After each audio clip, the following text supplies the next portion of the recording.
Hola y bienvenidos a Panda Stacker. Vamos a hablar del dólar y por supuesto del oro, de cuestiones económicas pero también geopolíticas, porque tenemos por delante un próximo año 2024 que se plantea como el año de la reversión de la subida de tipos por parte de la Reserva Federal, y es importante reflexionar un poco sobre el dólar y en concreto de lo que está sucediendo con la supremacía del dólar y su hegemonía en el mundo. Durante las décadas de 1990 a 2010, Estados Unidos fue la única superpotencia en el mundo y además de manera indiscutible. En 1990 acababa de implosionar la Unión Soviética. Sin embargo, esa falta de contrapeso llevó a Estados Unidos a situaciones un poco de aquel que ha perdido el contacto con la realidad, precisamente por esa falta de contrapeso.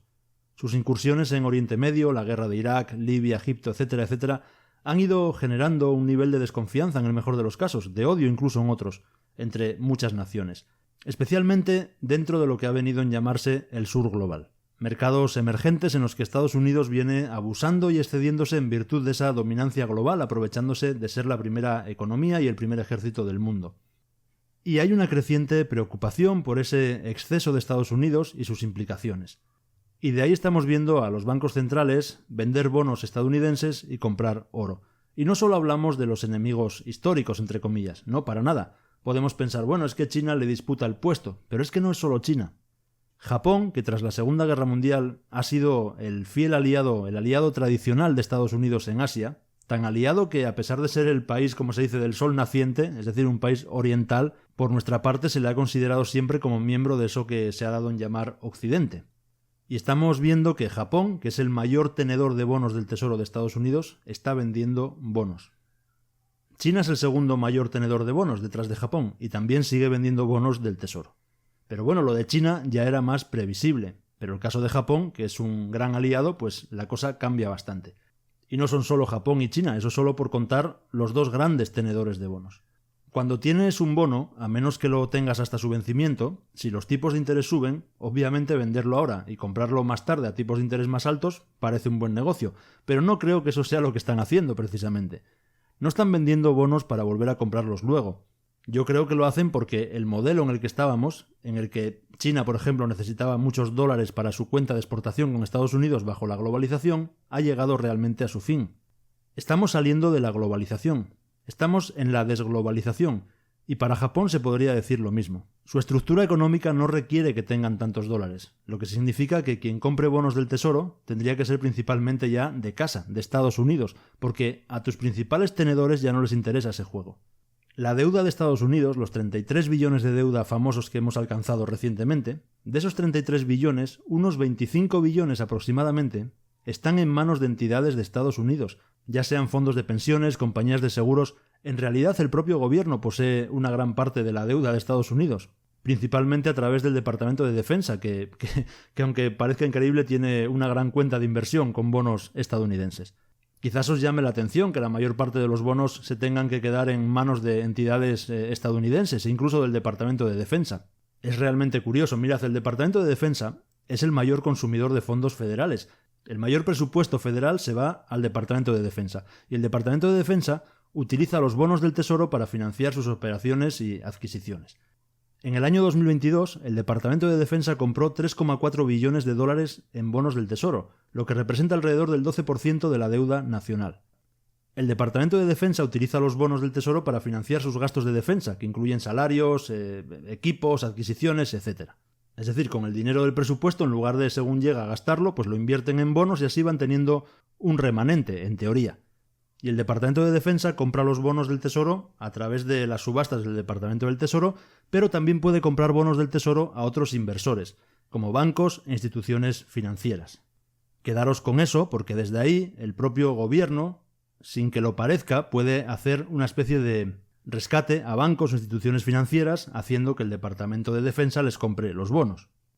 La compra de bonos del Tesoro por parte del Departamento de Defensa tradicionalmente se usa para ayudar a financiar la defensa nacional de los Estados Unidos, pero sobre todo se usa como una ayuda para mantener los tipos de interés bajos. Es decir, si Estados Unidos tuviera problemas de demanda, en lugar de tener que pagar más interés para que haya más demanda, el Departamento de Defensa acude en ayuda comprando bonos y entonces no es necesario que paguen más. Así ha sido tradicionalmente, en épocas de tipos bajos, cuando han considerado que era necesario tener los tipos bajos para beneficiar a la economía. Pero como digo, eso tradicionalmente, porque ahora han tenido que subir los tipos para luchar contra la inflación y el Departamento de Defensa lo que hace es acudir en ayuda para comprar la deuda que otros puede que no quieran, como Japón, China, Turquía, etcétera, etcétera, etcétera. En 2022, el año pasado, que es el último año del que tengo datos, el Departamento de Defensa compró 3,4 billones de dólares en bonos del Tesoro. No me digáis que no es todo una locura, una ilusión realmente. Estados Unidos emitiendo deuda y comprándosela ellos mismos. Esto es algo público, no es algo que haya que rebuscar mucho. Lo que pasa que es público, pero no se habla nunca de ello. Prefieren que esto quede un poco ahí en el limbo, que al final la mayoría de la deuda que emite Estados Unidos está en manos del propio gobierno, a través, entre otros, del Departamento de Defensa, de planes de pensiones de profesores y otros empleados públicos, el propio Banco de la Reserva Federal, que es uno de los grandes tenedores de deuda estadounidense. Una locura, todo una locura. Y esto al final nos viene a decir que el modelo hacia el que se está moviendo la deuda de Estados Unidos es similar al de Japón, donde la parte pública y privada de Japón es la dueña de la mayor parte de la deuda. Eso es muy preocupante porque es lo que ha creado una situación en la que la economía japonesa básicamente se ha estancado durante 30 años. Y mirad, el dólar fue muy importante debido a la globalización, pero si estamos haciendo la transición hacia la desglobalización, los países tienen mucho menos incentivo y necesidad de mantener dólares. Y esto como curiosidad, el otro día veía un vídeo, una presentación de Bruce Flatt, el CEO de Brookfield Corporation, y decía que estamos viviendo una época de las 3 Ds: descarbonización, digitalización y desglobalización. Desglobalización, quedaros con eso, como ya los grandes fondos o corporaciones de inversión tienen claro que el mundo de la globalización está desapareciendo y que hay que tomar posiciones. Así que la debilidad del dólar en el nuevo mundo de la desglobalización es un gran problema, pero hay más problemas. La propia falta de voluntad en Estados Unidos para aumentar impuestos o reducir gasto, o ambos, lo que significa que el efecto de los tipos de interés más altos simplemente es que con la misma cantidad de deuda que podrías haber asumido hace unos años, ahora tienes que pagar mucho más en intereses. Los pagos de intereses en Estados Unidos son alrededor del 2% del PIB, y creedme que eso es mucho, pero mucho. La relación entre la deuda y el PIB es brutal, y hay muy pocos países con ratios más altos de deuda con respecto al PIB. La economía estadounidense se desplaza hacia un sistema en el que tienen alrededor de $1 billón al año en pagos de intereses. Porque la deuda en sí mismo no es lo preocupante. La deuda se refinancia perpetuamente, y el principal al final no se devuelve nunca. Lo preocupante es el interés de la deuda, porque eso sí hay que pagarlo. Luego en la Reserva Federal nosotros solemos hablar de lo que dice Jerome Powell como presidente, pero no hay una única corriente. Está la parte que dice que la inflación es demasiado alta y que todavía hay que seguir subiendo tipos, y otra corriente que plantea que no se deberían de seguir subiendo e incluso ir pensando en acortarlos. Estas dos corrientes de pensamiento dentro de la Reserva Federal, a corto plazo, van a determinar el precio del oro más que cualquier otro asunto. El oro y la plata también suben principalmente en función de lo que llamamos el tipo de interés real, lo he contado muchas veces, o el tipo de interés ajustado por inflación, es decir, los tipos de interés descontándoles la inflación. Y si continúas subiendo los tipos de interés mientras el IPC se mantiene estable o disminuye, estás creando un entorno en el que simplemente no es ventajoso para los grandes jugadores comprar oro. Es el escenario que viene ocurriendo hasta ahora con la subida de tipos.